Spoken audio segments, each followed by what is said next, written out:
سورۃ رعد آیت نمبر 1 سے۔ بسم اللہ الرحمن الرحیم۔ الف لام میم را، یہ حروف مقطعات ہیں، ان کا معنی اللہ کو معلوم ہے۔ تلک آیات الکتاب، یہ آیات ہیں کتاب کی۔ والذی انزل الیک من ربک، اور وہ جو اتارا گیا ہے آپ کی طرف، آپ کے رب کی طرف سے۔ الحق، وہ حق ہے، یعنی آپ پر آپ کے رب کی طرف سے جو کچھ بھی اتارا گیا ہے، چاہے وہ قرآن کی صورت میں ہے یا حدیث کی صورت میں ہے، وہ سارا حق ہے اور سچ ہے۔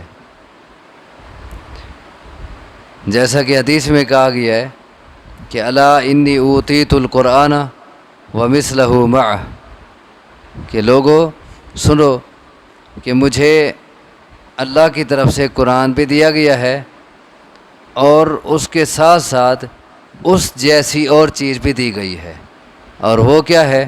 وہ حدیث ہے۔ تو فرمایا دونوں حق ہیں، جو بھی اللہ کی طرف سے اترا ہے وہ سارا سچ ہے، حق ہے۔ والذی انزل الیک من ربک الحق، اور وہ جو اتارا گیا ہے آپ کی طرف، آپ کے رب کی طرف سے، وہ حق ہے۔ ولکن اکثر الناس لا یؤمنون، اور لیکن اکثر لوگ نہیں ایمان لاتے، یعنی اکثر لوگوں کا حال یہ ہے کہ ان کو کتاب و سنت پہ یقین نہیں ہوتا، وہ قرآن اور حدیث کی باتوں کو سچا نہیں مانتے اور ان پہ اعتماد نہیں کرتے۔ اللہ الذی رفع السماوات بغیر عمد ترونہا، اللہ وہ ہے جس نے بلند کیا آسمانوں کو بغیر ستونوں کے کہ جنہیں تم دیکھو۔ اتنا بڑی چھت ہے، اس نے یہ چھت بلند کی آسمان کی، لیکن اس کو سہارا دینے کے لیے کوئی ستون نہیں ہے، کوئی پلر نہیں ہے کہ جنہیں تم دیکھو، یعنی ہوں تو تمہیں نظر آئیں، جب ہیں ہی نہیں تو اسی لیے نظر بھی نہیں آتے۔ تو یہ اللہ تبارک و تعالیٰ کی ایک بہت بڑی کاریگری ہے اور بہت بڑی قدرت ہے کہ اس نے اتنا بڑی چھت کو بغیر ستونوں کے کھڑا کر دیا ہے۔ حالانکہ ہم چھوٹی سی چھت ڈالنے لگیں تو 4 دیواری تو کم سے کم لازم ہوتی ہے، اور اگر تھوڑی سی بڑی ہو جائے چھت تو درمیان میں ہمیں اور پلر کھڑے کرنے پڑتے ہیں اس کو سہارا دینے کے لیے۔ لیکن اللہ تبارک و تعالیٰ نے اتنا بڑی چھت کو، جو ٹھوس ہے، وہ محض کوئی ہواؤں کا مجموعہ نہیں ہے بلکہ ٹھوس چھت ہے جس میں باقاعدہ دروازے ہیں، جیسا کہ اور آیات سے معلوم ہوتا ہے، تو اس نے آسمان کی اتنا بڑی چھت کو بغیر کسی ستون کے کھڑا کر دیا ہے، بغیر کسی پلر کے اٹھا دیا ہے۔ اللہ وہ ہے جس نے بلند کیا آسمانوں کو بغیر ان ستونوں کے جنہیں تم دیکھو۔ ثم استوی علی العرش، پھر مستوی ہو گیا وہ عرش پر۔ استوا کا معنی ہوتا ہے مستوی ہو گیا، ٹھہرا، قرار پکڑا اس نے عرش پر۔ اب اس بارے میں جو محدثین کا عقیدہ ہے وہ یہ ہے کہ اللہ تبارک و تعالیٰ کا عرش پر مستوی ہونا، اس پر ایسے ایمان رکھا جائے جیسے یہ لفظ ہے، اس میں کسی قسم کی تعویل نہ کی جائے، اس میں کوئی اور معنی نہ لیا جائے، بلکہ اس بات پر ایمان رکھا جائے کہ اللہ اپنی ذات کے اعتبار سے عرش پر مستوی ہے۔ باقی کیفیت کیا ہے؟ کیفیت ہمیں معلوم نہیں ہے، اور نہ ہی کیفیت کے متعلق سوال کیا جا سکتا ہے، اور نہ ہی اللہ کے عرش پر مستوی ہونے کو مخلوق کے کسی تخت پر بیٹھنے کے ساتھ تشبیہ دی جا سکتی ہے۔ وہ کیسے ہے عرش پر؟ کما یلیق بشانہ، جیسے اس کی شان کو لائق ہے۔ لیس کمثلہ شیء، اس کے مثل کوئی چیز نہیں ہے، لہذا اس کے عرش پر مستوی ہونے کو کسی کے ساتھ تشبیہ نہیں دی جا سکتی، اور نہ ہی اس کی کیفیت بیان کی جاتی ہے۔ اسی لیے امام مالک رحمہ اللہ نے اس بارے میں کہا تھا کہ الاستواء معناہ معلوم والکیف مجہول والسؤال عنہ بدعہ والایمان بہ واجب۔ کہ اللہ کا عرش پر مستوی ہونا، اس کا معنی ہمیں معلوم ہے کہ مستوی ہونے کا مطلب ہوتا ہے کہ کسی چیز پہ ٹھہرنا، اس کا معنی ہمیں معلوم ہے۔ والکیف مجہول، لیکن کیفیت نامعلوم ہے۔ والسؤال عنہ بدع، اور اس کے متعلق سوال کرنا ہی بدعت ہے۔ یہ پوچھنا کہ اللہ کیسے ہے عرش پر، یہ پوچھنا ہی غلط ہے، کیونکہ صحابہ کرام نے رسول اللہ صلی اللہ علیہ وسلم سے اس قسم کا سوال کبھی نہیں کیا۔ والایمان بہ واجب، اور اس پر ایمان لانا واجب ہے۔ اب اس پر مختلف لوگ وہ طرح طرح کے اعتراضات کرتے ہیں، بھی جی وہ کیسے ہے اور یہ کیسے ہو سکتا ہے، اسی لیے وہ کہتے ہیں کہ اللہ ہر جگہ ہے اور اللہ عرش پر نہیں ہے، تو ان کا یہ نظریہ غلط ہے۔ محدثین کا جو نظریہ ہے اور جو اسلاف کا نظریہ ہے، جو صحابہ کرام کا عقیدہ ہے، وہ یہی ہے، اور جو احادیث سے ہمیں معلوم ہوتا ہے کہ اللہ تبارک و تعالیٰ کے لیے جہت علو ثابت ہے، اوپر کی جہت ثابت ہے، وہ اوپر ہے، عرش پر ہے، وہ ہر جگہ نہیں ہے۔ ہاں وہ اپنی صفات کے لحاظ سے، وہ اپنی قدرت صفات کیا، مثلا قدرت کے لحاظ سے، وہ اپنے علم کے لحاظ سے وہ ہر جگہ ہے، یعنی اس کی نصرت، اس کی قدرت ہر جگہ ہے، اس کا علم ہر جگہ ہے، لیکن وہ ذات کے اعتبار سے صرف عرش پر مستوی ہے، وہ ہر جگہ نہیں ہے۔ ثم استوى علی العرش، پھر مستوی ہو گیا وہ عرش پر۔ وسخر الشمس والقمر، اور اس نے مسخر کر دیا سورج اور چاند کو، مسخر کر دیا، تابع کر دیا۔ یہ سورج اور چاند اور یہ جتنا سیارگاہ ہیں، ایک اور جگہ ہے مسخرات بامری، یہ سارے اللہ کے حکم کے آگے تابع ہیں۔ اللہ نے ان کو مسخر کر دیا ہے، یعنی انسانوں کے کام میں لگا دیا ہے، یہ سارے انسان کے لیے کام کر رہے ہیں۔ سورج کے اپنے فوائد ہیں، چاند کے اپنے فوائد ہیں کہ ان سے انسان کے لیے مختلف معاملات میں فائدہ لینا، فائدہ حاصل کرنا یہ ممکن بنا دیا ہے۔ مسخر کر دیا اس نے سورج اور چاند کو، کل یجری لاجل مسمی، ہر ایک چل رہا ہے مقررہ مدت تک۔ ایک معنی کیا مطلب ہے کہ یہ سورج اور چاند اور باقی جتنا یہ اوپر کی مخلوقات ہیں، سیارے ہیں، تو یہ سارے ایک مقررہ وقت تک چل رہے ہیں، اور وہ کون سا وقت ہے؟ قیامت کا دن، قیامت تک یہ چل رہے ہیں۔ ایک معنی۔ دوسرا معنی ہے کل یجری لاجل مسمی، ہر ایک چل رہا ہے متعین وقت کے لیے۔ پہلے معنی ہم نے کیا تھا متعین وقت تک، یعنی قیامت تک ہر ایک چل رہا ہے، ان کا یہ چلنا عارضی ہے، ہمیشہ کا نہیں ہے، صرف قیامت تک کے لیے۔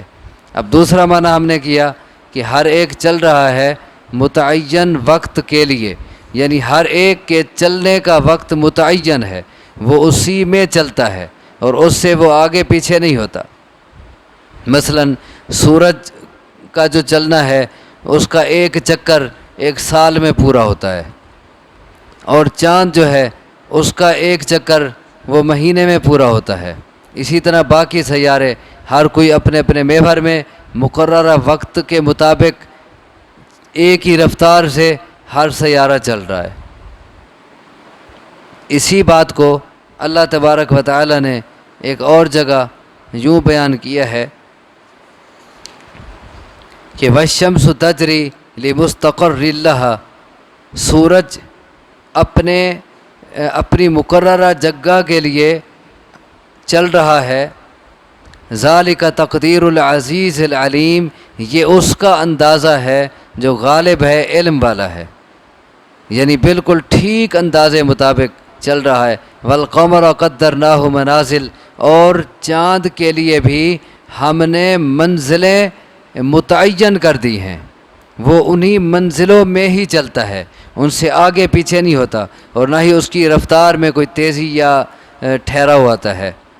حتی عاد کالعرجون القدیم لا الشمس ينبغي لها ان تدرك القمر ولا الليل سابق النهار، نہ تو سورج کے لیے یہ لائق ہے کہ وہ چاند کو پالے، کہ اس سے ٹکرا جائے، اس سے آگے نکل جائے، رفتار میں کمی بیشی ہو جائے، اور نہ ہی رات کو لائق ہے کہ وہ دن سے پہلے آ جائے۔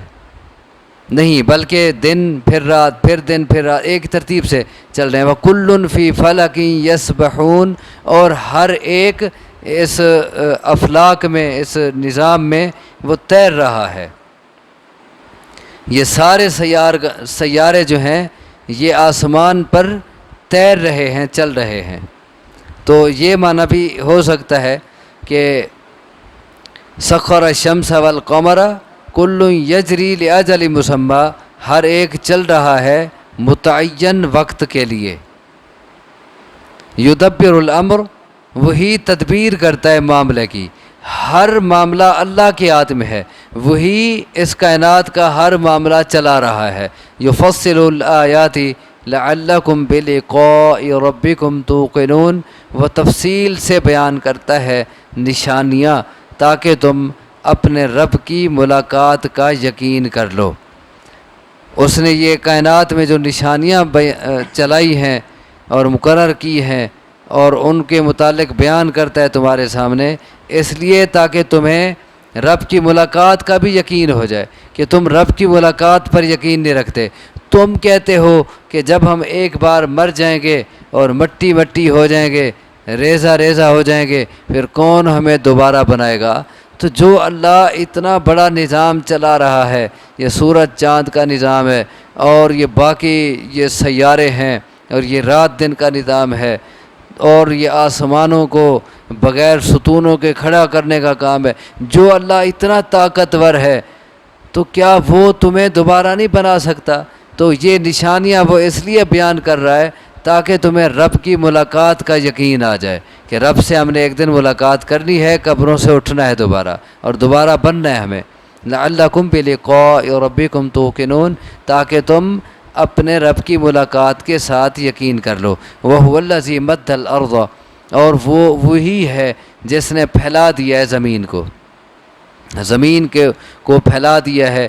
کتنا بڑی زمین ہے جس کے طول و عرض کا آج تک مکمل اندازہ کوئی نہیں لگا سکا، اتنا طویل اور اتنا عریض زمین ہے، اس نے پھیلا دی ہے۔ وَجَعَلَ فِيهَا رَوَاسِيَ وَأَنْهَارًا، اور اس نے بنائے ہیں اس زمین میں مضبوط پہاڑ اور نہریں یا دریا، انہار نہر کو بھی کہتے ہیں، دریا کو بھی کہتے ہیں۔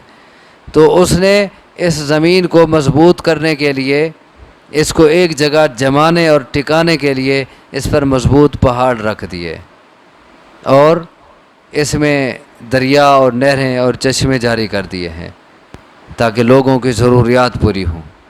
دیکھیں یہ زمین پانی کے اوپر ہے اور یہ ہلتی نہیں ہے بلکہ ایک ہی جگہ جمی ہوئی ہے۔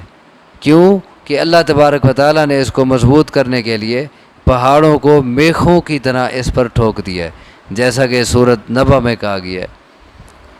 وَمِن كُلِّ الثَّمَرَاتِ جَعَلَ فِيهَا زَوْجَيْنِ اثْنَيْنِ، اور ہر طرح کے پھلوں میں سے بنائے ہیں اس نے ان پھلوں میں زوجین اثنین، دو جوڑے دو۔ ایک معنی اس کا یہی ہے، یعنی ہر پھل میں جوڑا ہے، یعنی نر مادہ ہے۔ انسانوں میں، جانوروں میں نر مادہ ہوتا ہے، لیکن درختوں میں اور پھلوں میں، ان میں بھی نر مادہ۔ یہ پہلے دور میں رسول اللہ صلی اللہ علیہ وسلم کے دور میں حتیٰ کہ صرف کھجور میں اس بات کا پتہ تھا کہ ان میں نر مادہ ہوتی ہے، کوئی کھجور نر ہوتی ہے، کوئی مادہ ہوتی ہے، اور پھر وہ ان کو یہ تجربہ بھی ہوتا تھا کہ جو نر کھجور ہو تو اس پر وہ کھجور نہیں لگتی، گر جاتی ہے اور اس کا پھل اچھا نہیں ہوتا، اور پھر مادہ کھجور میں وہ نر کھجور کا بور ڈالتے تھے اور اس سے کھجور اچھی ہوتی تھی، تو اسے تدبیر کہتے تھے عربی میں۔ تو اس بات کا انہیں پتہ تھا کہ کھجور میں نر مادہ ہوتا ہے، لیکن آج سائنس نے اس بات کو ثابت کیا ہے کہ صرف کھجور میں نہیں بلکہ تمام درختوں میں نر مادہ دونوں قسمیں ہوتی ہیں۔ تو اللہ تبارک و تعالیٰ نے یہ بات پہلے ہی فرما دی ہے، وَمِن كُلِّ الثَّمَرَاتِ جَعَلَ فِيهَا زَوْجَيْنِ اثْنَيْنِ، کہ ہر طرح کے پھلوں میں سے بنائے اس نے اس میں جوڑے، دو جوڑے۔ ایک معنی دوسرا، زوجین اثنین کا معنی دو قسمیں بھی کر سکتے ہیں ہم، دو قسمیں، ہر طرح کے پھلوں میں سے بنائی ہیں اس نے ان میں دو قسمیں، دو قسمیں اس نے بنائی ہیں۔ دو قسمیں کیسے کہ کوئی ایک ہی پھل ہے، کوئی میٹھا ہے کوئی کھٹا ہے، کوئی خوش ذائقہ ہے کوئی بد ذائقہ ہے، کوئی کس رنگ کا ہے کوئی کس رنگ کا ہے۔ تو ایک ہی پھل میں بعض اوقات ایسا بھی ہوتا ہے کہ یا تو پھل ایک ہوتا ہے لیکن مختلف درختوں پر ذائقہ بدل جاتا ہے، ایک درخت پہ پھل ہے اس کا ذائقہ اور ہے، دوسرے پہ پھل ہے اس کا، حالانکہ پھل ایک ہی ہے ذائقہ مختلف ہے۔ بعض اوقات ایسا بھی ہوتا ہے کہ ایک ہی درخت ہے کہ اس میں ایک دانہ آپ کھائیں اس کا ذائقہ اور ہوگا، دوسرے کا ذائقہ اور ہوگا، کوئی میٹھا ہوگا کوئی کھٹا ہوگا۔ تو یہ ساری اللہ تبارک و تعالیٰ کی قدرت ہے کہ ہر طرح کے پھلوں میں سے اس نے بنائی ہے اس میں دو قسمیں۔ یغشی اللیل النہار، وہ ڈھانپ لیتا ہے رات سے دن کو۔ اب دیکھیں دن میں کیسا اجالا ہوتا ہے، ہر چیز چمک دمک رہی ہوتی ہے، روشن ہوتی ہے، لیکن جو ہی رات آتی ہے یوں لگتا ہے جیسے کسی نے اوپر پردہ تان دیا ہو اور وہ ساری روشنی ختم اور ہر جگہ سیاہی پھیل جاتی ہے۔ اب یہ لائٹ ہی نہ ہو اور چاند کی روشنی نہ ہو تو بالکل اندھیرا ہی اندھیرا ہے، اندھیرا کالا سیاہ اندھیرا ہوتا ہے۔ تو یہ کیسے رب کی قدرت ہے کہ کہاں روشنی تھی چمک تھی اور کیسے رات آ گئی جیسے کسی نے اوپر کوئی پردہ ڈال دیا ہو۔ جیسے اور جگہ رات کو لباس کہا گیا ہے سورۃ نبا میں۔ اور فرمایا یغشی اللیل النہار، وہ ڈھانپ لیتا ہے رات سے دن کو۔ ان فی ذلک لآیات لقوم یتفکرون، بے شک اس میں البتہ نشانیاں ہیں اس قوم کے لیے جو غور و فکر کرتی ہے، لیکن اللہ کی قدرتیں اور طاقتیں انہی کو سمجھ آتی ہیں جو ان نشانیوں پہ غور کریں۔ وفی الارض قطع متجاورات، اور زمین میں ٹکڑے ہیں قریب قریب، متجاورات جوار سے ہے، جوار کا معنی ہوتا ہے ہمسائیگی، قرب و جوار ہم اردو میں بولتے ہیں، قرب و جوار اصل لفظ جوار ہوتا ہے عربی میں، تو جس کا معنی ہوتا ہے قرب و جوار کا معنی ایک ہے، ہمسائیگی قرب، تو یہ متجاورات اسی سے لفظ ہے جوار سے، جس کا معنی کیا ہوا ہمسائیگی قریب قریب۔ تو زمین میں ٹکڑے ہیں قریب قریب، کیا مطلب؟ یہ زمین دیکھنے کو تو ایک زمین ہی ہے، لیکن اس میں اللہ تبارک و تعالیٰ نے مختلف قسم کے ٹکڑے رکھے ہیں۔ آپ ایک ہی زمین پہ چلتے جا رہے ہیں تو کہیں ریت آ جائے گی، کہیں مٹی آ جائے گی، کہیں پتھریلا علاقہ آ جائے گا، اور پھر مٹی کہیں کس رنگ کی ہوگی کہیں کس رنگ کی ہوگی، کہیں نرم ہوگی کہیں سخت ہوگی، کہیں زرخیز ہوگی کہیں بنجر ہوگی، اور کہیں زمین میں پیداوار ایک ہی وقت میں بوئی گئی، اور کہیں جو ہے پیداوار زیادہ ہو گئی ہے گھنی ہو گئی ہے، اور کہیں ابھی چھوٹی چھوٹی کھڑی ہے۔ تو یہ زمین میں اللہ تبارک و تعالیٰ نے مختلف ورائٹیاں رکھی ہیں اور مختلف انداز رکھے ہیں، یہ رب کی قدرت ہے۔ حالانکہ ساری زمین ایک دوسرے کے ساتھ جڑی ہوئی ہے اور ایک دوسرے کے ساتھ ملی ہوئی ہے، لیکن مختلف انداز ہیں۔ جیسے حدیث میں آتا ہے نا کہ اللہ تبارک و تعالیٰ نے آدم علیہ السلام کو جب بنایا تو زمین کے ہر حصے سے اس کا سیمپل لیا اور اس سب کو ملا کے آدم علیہ السلام کو بنا دیا۔ اسی لیے فرمایا کہ تم میں بعض بالکل سفید ہوتے ہیں اور بعض کالے ہوتے ہیں اور بعض وہ گندمی رنگ کے ہوتے ہیں اور بعض سخت مزاج ہوتے ہیں اور بعض نرم ہوتے ہیں۔ یہ جیسے جیسے زمین کی ورائٹیاں مختلف ہیں ایسے انسان کی ورائٹیاں بھی پھر مختلف بن گئی، مٹی سے جو بنا ہے انسان۔ وفی الارض قطع متجاورات، اور زمین میں ٹکڑے ہیں ایک دوسرے سے ملے ہوئے۔ قطع جمع ہے قطع کی، قطع کہتے ہیں ٹکڑے کو۔ وجنات من اعناب، اور باغات ہیں انگوروں کے۔ وزرع، اور کھیتی ہے۔ ونخیل، اور کھجوریں ہیں۔ کیسی کھجوریں؟ دو قسم کی، سنوان وغیر سنوان، جو دوہری ہے اور دوہری نہیں۔ سنوان کا معنی دوہری، دوہری کیسے کہ نیچے جڑ ایک ہے تنے اوپر دو نکل ہے، ایسی کھجوریں آپ نے دیکھی ہوں گی۔ بعض اوقات تو میرا خیال تین بھی نکلی ہوتی ہیں ایک ہی سے، اور کئی نکلی ہوتی ہیں، نیچے جڑ ایک ہوتی ہے، تو یہ کیا ہو گئی؟ سنوان ہو گئی۔ سنوان اصل سنب کہتے ہیں، وہ حدیث میں آتا ہے کہ العم سنب الاب، حضرت عباس رضی اللہ تعالیٰ عنہ کے متعلق رسول اللہ صلی اللہ علیہ وسلم نے فرمایا تھا کہ چچا سنب الاب، باپ کا سنب ہوتا ہے، باپ کی مثل ہوتا ہے۔ وہاں بھی سنب کا لفظ بولا گیا ہے کہ اوپر دادا ایک ہے تو دادے کے دو بیٹے ہو گئے، تو چونکہ باپ ان کا ایک ہے تو اسی لیے وہ اوپر دو شاخیں ہو گئیں تو وہ بھی ایک دوسرے کے سنب بن گئے۔ ایسے ہی کھجور کے نیچے جڑ ایک ہے، اوپر دو تنے نکل آئے تو وہ بھی ایک دوسرے کی سنب بن گئیں۔ تو فرمایا کہ کچھ کھجوریں سنوان ہیں، یعنی دوہری ہیں، ایک جڑ سے دو نکلنے والی، اور کچھ غیر سنوان، وہ دوہری نہیں، یعنی ہر کسی کی جڑ الگ ہے، ایک ایک جڑ پہ ایک ایک تنا ہے۔ یسقا بماء واحد، اصل جو بات سمجھنے کی ہے یہاں وہ کیا ہے کہ پلائے جاتے ہیں، وہ سیراب کیے جاتے ہیں وہ ایک ہی پانی سے۔ اب دیکھیں، اندازہ کریں کہ ایک ہی زمین ہے، ایک ہی پانی ہے، لیکن چیزیں اوپر مختلف ہو رہی ہیں۔ کھجوریں ہیں تو ان کی مختلف ورائٹیاں ہیں، اور اسی طرح باقی پھل ہیں تو مختلف انداز کے، کسی کا کیا رنگ ہے، کسی کا کیا رنگ ہے، کسی کا کیا ذائقہ ہے، کسی کا کیا ہے، تو کسی کی کیا ساخت اور بناوٹ ہے، کسی کی کیا ہے۔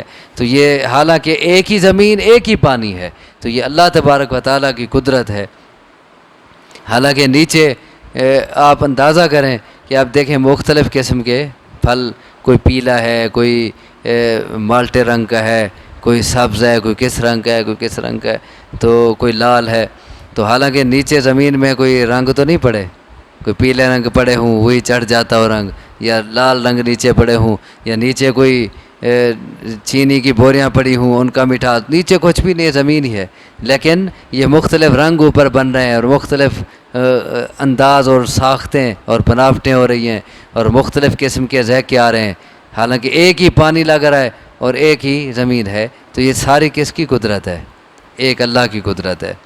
فرمایا یسقا بماء واحد، سیراب کیا جاتا ہے ان کو ایک ہی پانی کے ساتھ، لیکن ونفضل بعضها على بعض فی الاکل، ہم فضیلت دیتے ہیں ان میں سے بعض کو بعض پر ذائقے میں بعض کو بعض پہ بڑھا دیتے ہیں، فضیلت دے دیتے ہیں۔ کوئی کھجور ایک ہی ہے، کوئی ایسی ہے جو جانوروں کے کھانے کے قابل ہے، انسان ان کو کھاتا ہی نہیں ہے، اور کوئی ایسی ہے کہ وہ گفٹ اور تحفے میں دی جاتی ہے، بڑی اعلیٰ قسم کی ہوتی ہے۔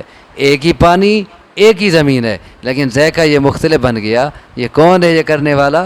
ایک اللہ ہے۔ لیکن یہ بات سمجھ کے اس کو آتی ہے، ان فی ذلک لآیات لقوم یعقلون، بے شک اس میں البتہ نشانیاں ہیں اس قوم کے لیے جو عقل رکھتی ہے۔ یہ باتیں سمجھ عقل والوں کو آتی ہیں، جو عقل سے کام نہیں لیتے ان کو پھر ان تمام نشانیوں سے اور ان تمام نعمتوں سے اللہ تبارک و تعالیٰ کی قدرت پھر بھی نہیں سمجھ آتی۔ اللہ تبارک و تعالیٰ سے دعا ہے مجھے آپ کو سمجھنے کی، عمل کی توفیق عطا فرمائے۔ اقول قولی ھذا واستغفر اللہ لی ولکم، وآخر دعوانا ان الحمد للہ رب العالمین۔